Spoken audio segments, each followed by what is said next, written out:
So we are continuing the Moreno units. We are up to unit 47. Menucha, Sunaim Dangur and Sirmos Montefiore. We are starting the complex and interesting sugya of Basisla Davar Asur. Let's see a few interesting Gemaras. So the Mishnah says, the Mishnah Perkaf Aleph says, so you have a stone on your barrel of wine. You need your wine on Shabbos because it's Shabbos. Matal tzida, you could just tilt it over and the stone will fall. The stone would be mukta. What happens if I want to pick up that barrel over there? And if I tilt it over, it'll just hit the other barrels. That's not good. Especially if we're talking about a clay one, so bichlal, right? You don't want the stone to hit there. So you can pick up the barrel and make the stone fall elsewhere. Right? Same if I have money, which as we've also established is mukta as well, on a pillow or on a blanket or whatever, right? So here too, you could shake it out, right? Just to complete that point over there, see in the Gemara, in the second, see this first Gemara, it's Hayta bein hachaviyot magbiha, Tanya Rabbi Yossi Omer, Hayta chavit minachat ba'otzar, shayach place chud minachin tachta, magbiha lamakom acher, u'matal tzideh v'nofel. It doesn't always help to pick it up and tilt it there, because if there's glass over there, that's not going to end well. So you could actually take it upstairs and tilt the barrel there. So all these cases, I have a muktzah, a muktzah item sitting on something that I need. I can take it, tilt it off. I can carry it elsewhere and tilt it over there, whatever is necessary, right? Same goes for this pillow story. You see the pillow or blanket, whatever it is. In the second half of this Gemara,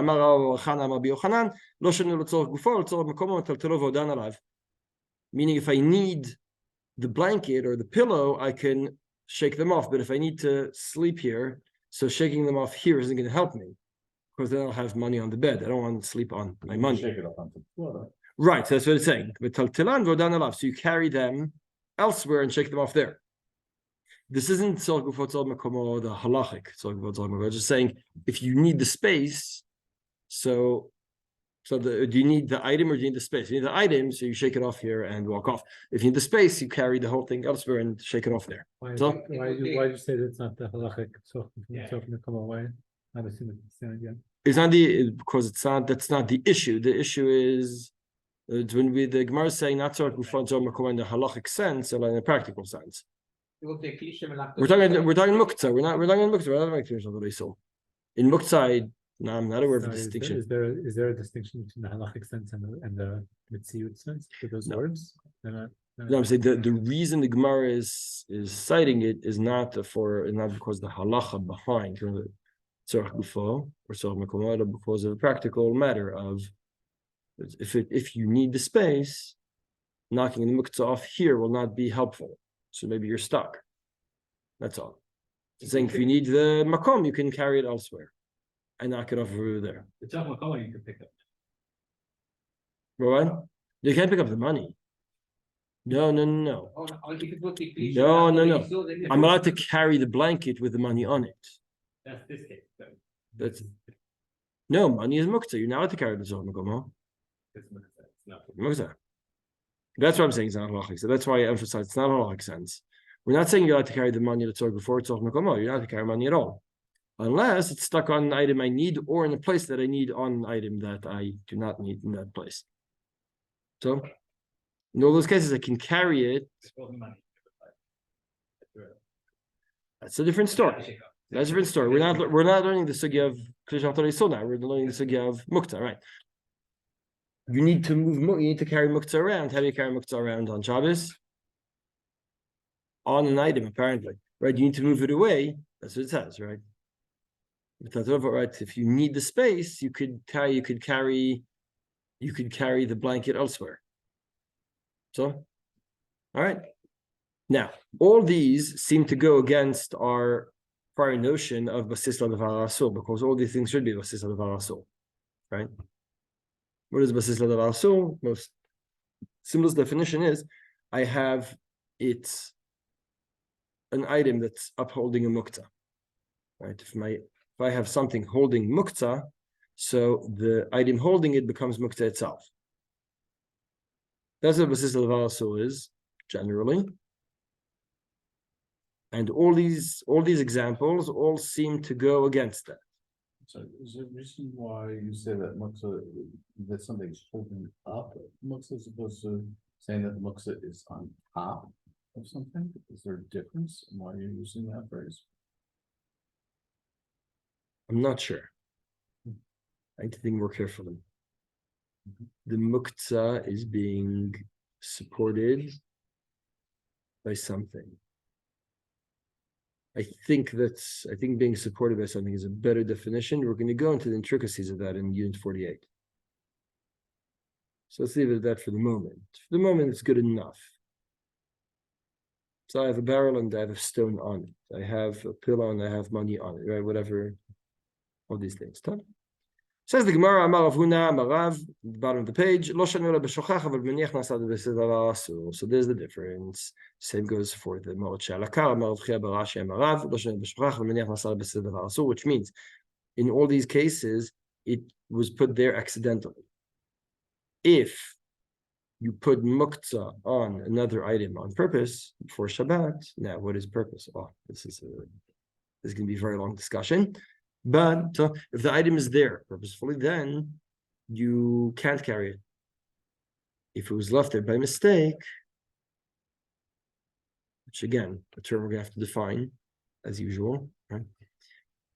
Or someone else put it on there. Then you're allowed to knock it off.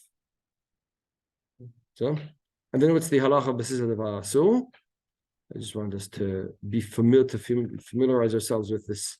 What exactly is basis of the va'asu? What is the halacha basis of the va'asu? We'll see in the following Gemara on page 2. Amar Vidam Rav mita shichada le'ma'ot. This is less interesting to us, this part.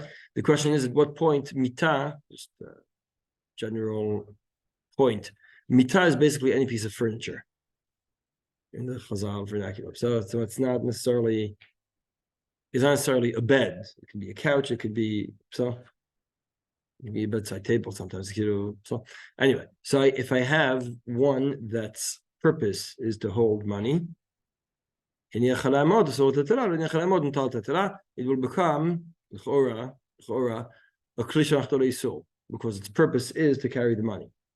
So like a wallet. So, and it depends on whether it was ever used. The wallet, you have a brand new wallet, it was never used for money.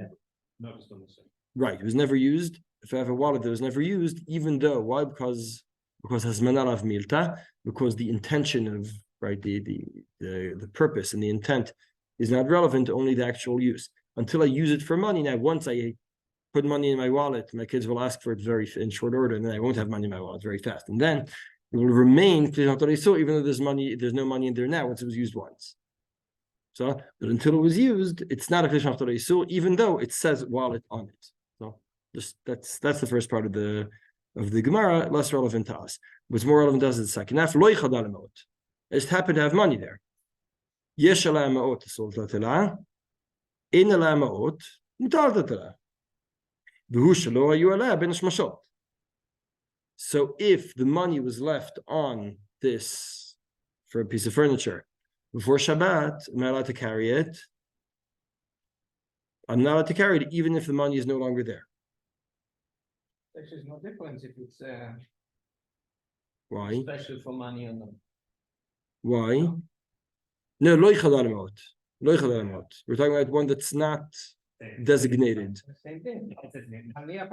What the case that isn't here is something that's designated has been used in previous Shabbatot.